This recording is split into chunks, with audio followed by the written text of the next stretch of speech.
ফুটন্ত গরম পানিতে বরবটি দিয়ে অবাক করা রেসিপি। আশা করি আজকের বরবটির রেসিপিটি আপনাদের কাছে খুবই ভালো লাগবে। বরবটির রেসিপিটি দেখতে হলে ছোট্ট একটি লাইক দিয়ে সম্পূর্ণ ভিডিওটি কন্টিনিউ করবেন। আশা করি খুবই ভালো লাগবে। হ্যালো এভরিওয়ান, আসসালামু আলাইকুম, welcome back to my channel. আপনারা সবাই কেমন আছেন? আশা করি যে যেখানে আছেন সবাই অনেক অনেক ভালো আছেন এবং সুস্থ আছেন। সবাইকে জুম্মা মোবারক। আজকে আপনাদের মাঝে একটা ইউনিক রেসিপি নিয়ে চলে আসলাম। বরবটি সিদ্ধ করে কিভাবে ভাজি করবেন সেই রেসিপিটি শেয়ার করছি। আশা করি খুবই ভালো লাগবে। আমরা বরবটিতে অনেকে অনেক রকম করে ভাজি করে খেয়ে থাকি। আজকে একটু ডিফারেন্টভাবে ভাজি করে নিলাম, সেটাই আপনাদের সাথে শেয়ার করছি। কথা না বাড়িয়ে চলে যাচ্ছি মূল রেসিপিতে। এখানে আমি নিয়েছি 400 গ্রাম বরবটি, 2টা আলু, 1টা টমেটো,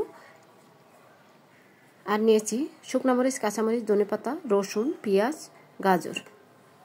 তাই এখন এক এক করে সবগুলো ছোট ছোট করে কেটে নিব। আমি অফ ক্যামেরায় সবগুলো বেছে ধুয়ে পরিষ্কার করে নিয়েছি, জাস্ট এখানে কেটে দেখাবো। তো বরবটিগুলো একসাথেই কেটে নিছি। একটা একটা করে না কেটে সবগুলো আগে থেকে বেছে একসাথে নিয়ে কাটলে আপনার সময়ও বাঁচবে, খুব দ্রুত কাটাও হয়ে যাবে। তা এখন বরবটিগুলো কেটে নিলাম, আলু দুটো ছোট ছোট করে কেটে নিব। আর বরবটি সিদ্ধ করে এইভাবে চিংড়ি মাছ দিয়ে ভাজি করলে এতটা মজা লাগে সেটা বলার কোনো বাহিরে। রুটি, পরোটা এবং গরম ভাতের সাথে জাস্ট জমে যাবে। বিশেষ করে সকালে রুটির সাথে এবং রাতের ডিনারে রুটির সাথে খেতে কিন্তু অনেকটাই টেস্টি লাগে। তা আলুটাও ছোটো ছোটো করে কেটে নিচ্ছি। বন্ধুরা, প্রথমেই বলে নিচ্ছি, আমার ভিডিওর মাঝে এবং বয়েজের মাঝে ভুল ত্রুটি হলে ক্ষমার দৃষ্টিতে দেখবেন, আর সবাই সবার জন্য দোয়া করবেন। আর আলু কাটা হয়ে গেছে, এখন আমি টমেটোটাও ছোটো ছোটো করে কেটে নিব। তা টমেটো কাটা হয়ে গেছে, একটা বাটিতে তুলে নিলাম। এরপর যে আমি কেটে নেব গাজর। এখানে পুরো একটা গাজর লাগবে না, অর্ধেক গাজর দিলেই এনাফ। তাই অর্ধেক গাজর আমি ছিলে নিলাম আর ছোট ছোট করে এখন কেটে নিব। তাই গাজরটাও ছোট ছোট করে কেটে নিয়েছি। আর সবজি সবসময় একরকম রান্না করে না খেয়ে একটু ডিফারেন্টভাবে রান্না করলে খেতে আলাদাই একটা মজা লাগে। তাই গাজরগুলো কেটে নিয়েছি। এখন আমি এই পর্যন্ত নিয়েছি 6টা পেঁয়াজ। 6টা পেঁয়াজও ছোটো ছোটো করে কেটে নিব। বরবটি ভাজি করলে পেঁয়াজ রসুনের পরিমাণটা একটু বেশি দেবেন, খেতে কিন্তু অনেকটাই ভালো লাগবে। তাই এক এক করে পেঁয়াজগুলো কেটে নিচ্ছি। বন্ধুরা, আমার চ্যানেলে নতুন হলে চ্যানেলটি সাবস্ক্রাইব করে বেল অন করে রাখবেন নিত্য নতুন রেসিপি এবং টিপস পাওয়ার জন্য। অলরেডি যারা এই কাজ করেছেন সবাইকে অসংখ্য ধন্যবাদ। সবার জন্য অনেক অনেক দোয়া এবং ভালোবাসা রইল। তা পেঁয়াজগুলো কাটা হয়ে গেছে। এখানে আমি বড় সাইজের 2টা রসুন নিছি।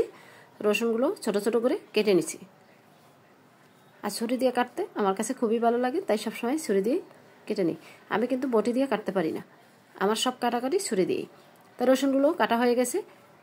আর এই পর্যায়ে আমি কেটে নিব কাঁচামরিচ। আমি আজকে কাঁচামরিচ সাথে শুকনো মরিচও দিয়েছি, তাই এখানে কাঁচামরিচের সংখ্যাটা একটু কম, শুকনো মরিচ দিয়েছি 4টা। তাই কাঁচামরিচ, শুকনো মরিচ একসাথে কেটে নিলাম। এই পর্যায়ে আমি কেটে নেব ধনেপাতা। ধনেপাতা দিলে ফ্লেভারটা খুবই ভালো আসে, তাই সবসময় ধনেপাতা আপনারা চাইলে দিতে পারেন। আর যারা ধনিয়া পাতা পছন্দ করেন না তারা স্কিপ করতে পারেন।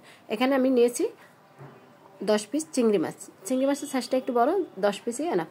তা এক এক করে সবগুলো উপকরণ কেটে ধুয়ে পরিষ্কার করে সাজিয়ে নিয়েছি, দেখতেই পাচ্ছেন।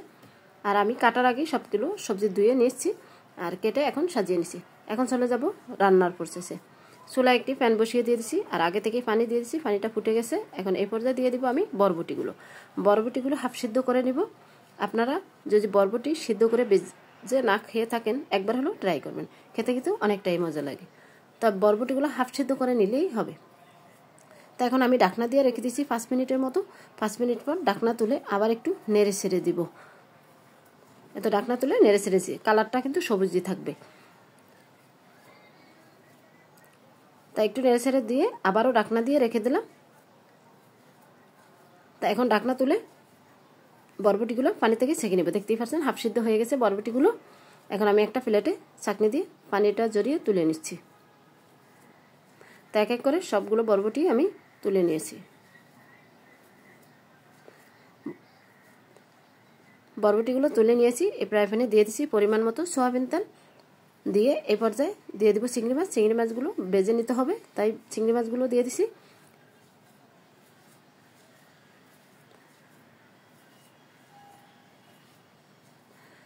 তা চিংড়ি মাছগুলো একটু হালকা করে ভেজে নিব। এই পর্যায়ে অ্যাড করে দিচ্ছি আমি স্বাদ মতো লবণ আর পরিমাণ মতো হলুদের গুঁড়া। হলুদের গুঁড়া, লবণ দিয়ে একটু ভালো করে ভেজে নিতে হবে। চিংড়ি মাছ ভেজে রান্না করলে ফ্লেভারটা খুবই ভালো আসে, খেতে কিন্তু অনেকটাই ভালো লাগে। আর চিংড়ি মাছ দিয়ে যে কোনো সবজি রান্না করবেন খেতে কিন্তু অনেকটাই মজা লাগে। তা চিংড়ি মাছগুলো ভাজা হয়ে গেছে। এ পর্যায়ে আমি অ্যাড করে দিব পেঁয়াজ কুচি। তা পেঁয়াজ কুচি অ্যাড করে দিলাম। তারপরে অ্যাড করে দিচ্ছি আমি রসুন কুচি। তারপরে অ্যাড করে দিলাম শুকনো মরিচ এবং কাঁচামরিচ কুচি। এখন আমি একটু ভালো করে পেঁয়াজ, রসুন, শুকনো মরিচ, কাঁচামরিচ, চিংড়ি মাছ ভেজে নিব। হালকা ব্রাউন কালার করে ভেজে নিলেই হবে। তো অনবরত নেড়ে ছেড়েই আমি ভেজে নিচ্ছি। বন্ধুরা, আমার রেসিপিটি কেমন হয়েছে অবশ্যই কমেন্টের মাধ্যমে মূল্যবান মতামত রাখবেন। আপনাদের একটি লাইক, একটি কমেন্ট আমাকে ভিডিও করার উৎসাহিত আরও বাড়িয়ে দিচ্ছে। তো আপনাদের সবাইকে অসংখ্য ধন্যবাদ এত সুন্দর সুন্দর কমেন্ট করার জন্য এবং আমার পাশে থাকার জন্য। দেখতে পাচ্ছেন হালকা ব্রাউন কালার করে ভেজে নিচ্ছি। এখন এই পর্যায়ে অ্যাড করে দিব আমি আলু ছোট ছোট করে কেটে নিছি। তা আলুগুলো অ্যাড করে দিলাম। এই পর্যায়ে আবারও অ্যাড করে দিব গাজর কুচি। তারপরে অ্যাড করে দিচ্ছি আমি হলুদের গুঁড়া, স্বাদ মতো লবণ, সবজির মশলা, ভাজা জিরার গুঁড়া, ধনিয়ার গুঁড়া দিয়ে ভালো করে নেড়ে চেড়ে কষিয়ে নিব। এটা এভাবে চুলা লো হিটে দিয়ে কষিয়ে নিতে হবে। তো অনবরত কষিয়ে নিচ্ছি। এই পর্যায়ে আমি দিয়ে দিব হাফ কাপ গরম পানি। এখানে আর কোনো পানি দেওয়া হবে না, সামান্য এই পানিটুকুই আজকের বরবটি ভাজিটা হয়ে যাবে। এক কথায় সেরা স্বাদের বরবটি ভাজি, খেতে এতটাই টেস্টি আর এতটাই মজার, না খেলে বিশ্বাসই করতে পারবেন না। তা নেড়ে ছেড়ে এখন ডাকনা দিয়ে রেখে দিব কিছুক্ষণের জন্য। কিছুক্ষণ পর ডাকনা তুলে আবার একটু নেড়ে ছেড়ে দিব, যাতে নিচে দাগ লেগে না যায়। নিচে দাগ লেগে গেলে পুরো একটা গন্ধ আসবে আর বাজের স্বাদটাই নষ্ট হয়ে যাবে। তাই অবশ্যই খেয়াল রেখে ভাজিটা করতে হবে। তাই নেড়ে ছেড়ে আবারও ডাকনা দিয়ে রেখে দিব কিছুক্ষণের জন্য। কিছুক্ষণ পর আবারও ডাকনা তুলে নিচ্ছি।